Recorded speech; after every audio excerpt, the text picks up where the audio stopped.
예수께서 이 말씀을 하시고 제자들과 함께 기드론 시내 건너편으로 나가시니 그곳에 동산이 있는데 제자들과 함께 들어가시니라. 그곳은 가끔 예수께서 제자들과 모이시는 곳이므로 예수를 파는 유다도 그곳을 알더라. 1절에서 이 말씀을 하시고 예수님께서 제자들과 함께 동산으로 가셨다라고 말씀을 합니다. 이 말씀은 17장에 나와 있는 예수님의 대제사장적 기도를 마지막으로 하고 제자들과 함께 기드론 시내 건너편에 있는 동산, 우리가 잘 아는 겟세마네 동산이죠. 그곳으로 가십니다. 마태마가 누가복음과 연계해서 보면 예수님께서 베드로와 야고보와 요한을 데리고 가시죠. 모든 제자가 간 것은 아니고, 그리고 그 겟세마네 동산에서 예수님께서 기도하십니다. 그리고 그 기도 이후에 붙잡히시는데 이 과정은 이제 생략되어 있다라고 보시면 됩니다. 예수님께서 겟세마네 동산에서 기도하신 그 기도보다 사도 요한은 요한복음에서 예수님께서 대제사장적으로 17장에서 우리를 위해서 기도하신 내용을 더 중요하게 다루고 그 기도의 내용을 언급을 하고 있습니다. 그래서 예수님께서 겟세마네 동산으로 가셨는데 겟세마네 동산에서 기도하시는 예수님은 이때만 기도하신 것이 아니라 자주 그곳을 가셔서 기도하신 곳이었습니다. 그래서 가끔 제자들과 함께 모이시는 곳이기 때문에 예수를 파는 유다도 그곳을 알았다라고 하는 겁니다. 그래서 유다가 군대를 이끌고 예수님을 체포하기 위해서 함께 오게 됩니다. 3절에 보면 유다가 군대와 대제사장들과 바리새인들에게서 얻은 아랫 사람들을 데리고 등과 횃불과 무기를 가지고 그리로 오는지라. 유다가 예수님을 팔았잖아요. 그리고 예수님이 누군지를 신호해 주겠다라고 하고 군대를 끌고 온 겁니다. 군대는 로마 군대를 말하는 것이고요. 대제사장들과 바리새인들에게서 얻은 아랫 사람들은 아마도 성전을 지키는 수비대로 보여지죠. 그들의 군사들을 말합니다. 그래서 이들이 등과 횃불과 무기를 가지고 무장을 하고 유다의 인도에 따라서 예수님께서 계시는 곳으로 나아온 것입니다. 4절에 보면 예수께서 그 당할 일을 다 아시고 나아가 이르시되 너희가 누구를 찾느냐? 대답하되 나사렛 예수라 하거늘 이르시되 내가 그니라 하시니라. 그를 파는 유다도 그들과 함께 섰더라. 예수님이 그 모든 것을 다 알고 계시는 것이죠.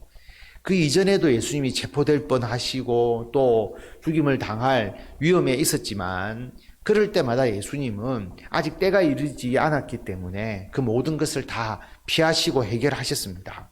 그러나 이제는 예수님께서 십자가를 감당할 때가 되셨기 때문에 유다가 예수님을 팔고 또 대제사장과 로마 군인들이 예수님을 체포하러 오지만 예수님은 그 모든 상황을 아시고 스스로 붙잡히셨다라고 하는 것을 우리가 알 수가 있습니다. 그래서 오히려 그들에게 묻죠. 너희가 누구를 찾느냐?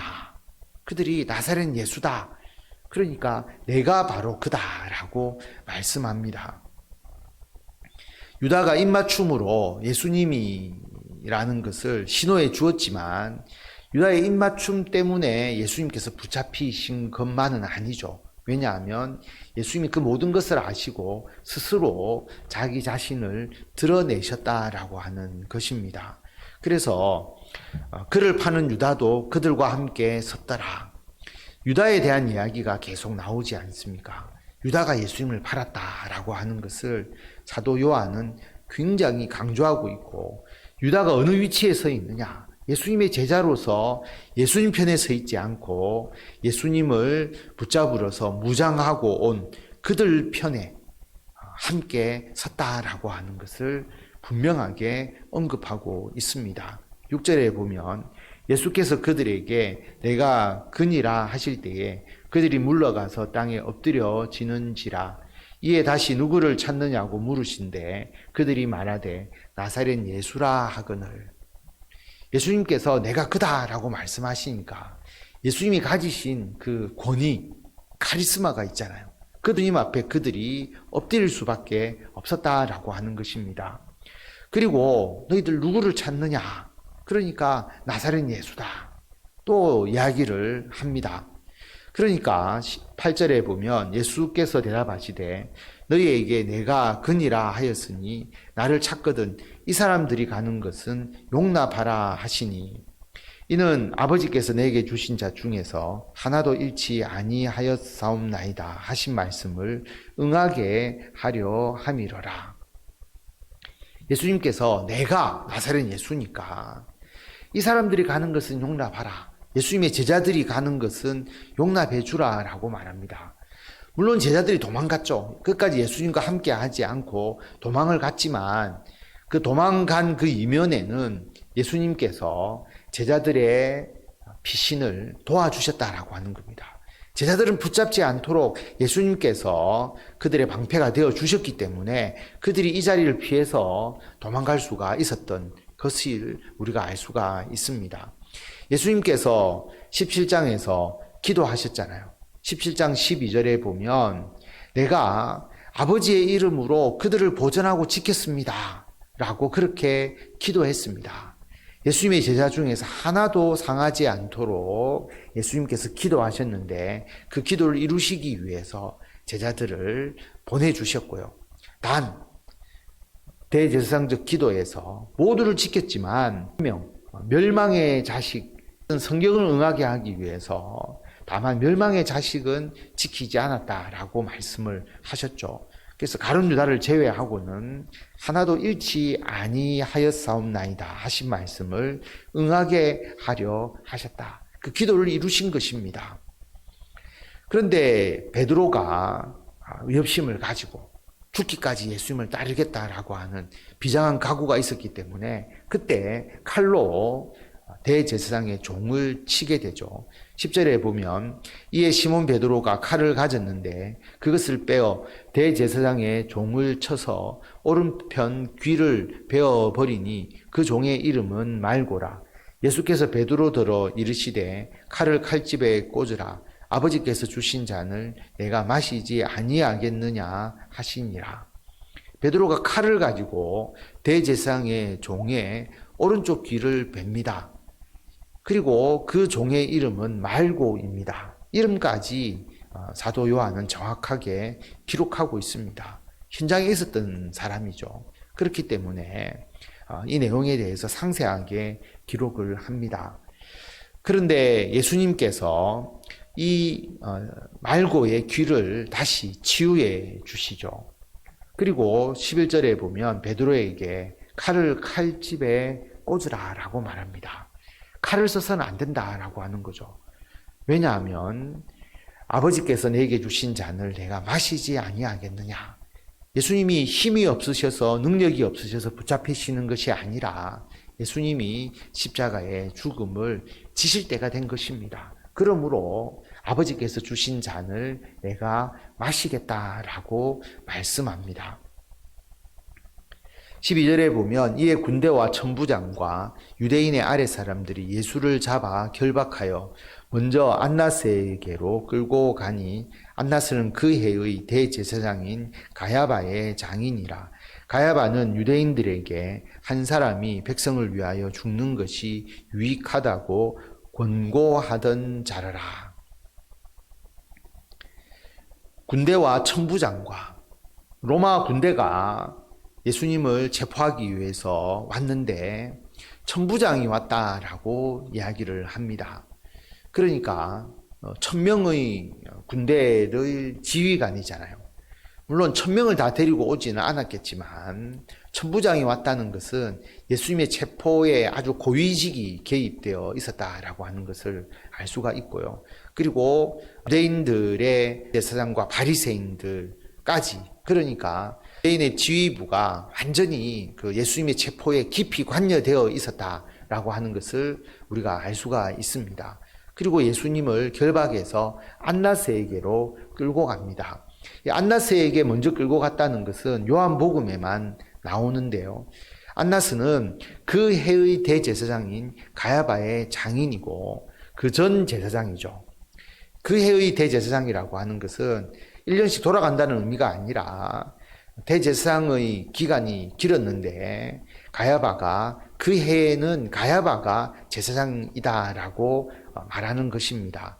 그래서 가야바가 대제사장이고 그의 장인이자 전임 제사장인 안나스에게 먼저 예수님을 끌고 갑니다. 그래서 안나스가 먼저 신문을 하죠. 공식적 신문은 아니지만 신문을 하고요. 이 가야바는 누구냐라고 하면 유대인들에게 한 사람이 백성을 위하여 죽는 것이 유익하다라고 권고하던 자다라고 말합니다. 이 말씀을 잠시 보면 요한복음 11장에서 이 내용이 나옵니다. 11장 47절에 보면 이에 대제사장들과 바리새인들이 공회를 모으고 이르되 이 사람이 많은 표적을 행하니 우리가 어떻게 하겠느냐.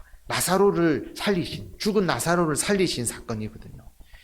그 사건이 있고 난 이후에 많은 사람들이 예수님을 믿으니까 대제사장과 바리새인들이 공회를 모아서 예수가 많은 표적을 행하니까 어떻게 하겠느냐. 48절에 보면 만일 그를 이대로 두면 모든 사람이 그를 믿을 것이요 그리고 로마인들이 와서 우리 땅과 민족을 빼앗아 가리라 하니.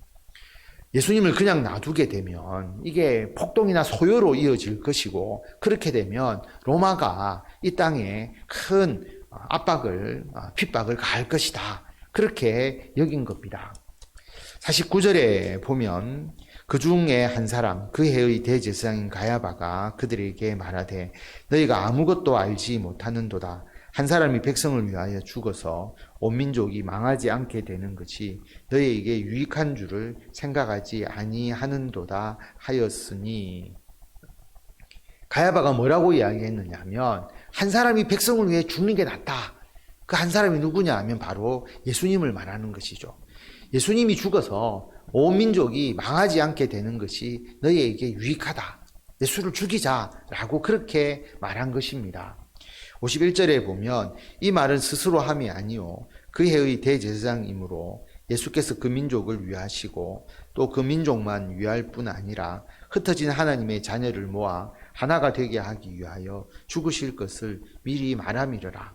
이날부터는 그들이 예수를 죽이려고 모의하니라. 대제사장이니까 예수님께서 이 민족을 위해서 그리고 많은 이방인들을 위해서 죽임을 당할 것임을 대제사장이니까 이야기를 한 거죠. 그런데 대제사장이 예수님을 알고 예언을 한 게 아니잖아요. 그래서 선지자, 예언자로서의 역할을 한 것은 아닙니다. 그러나 예수님이 미리 죽으실 것을 민족뿐만 아니라 흩어진 하나님의 자녀를 모아서 모든 이방인들을 포함한 주님의 자녀를 모아서 죽으실 것을 말한 것일 뿐이지 예언을 하거나 하나님의 말씀을 대언한 것은 아닙니다.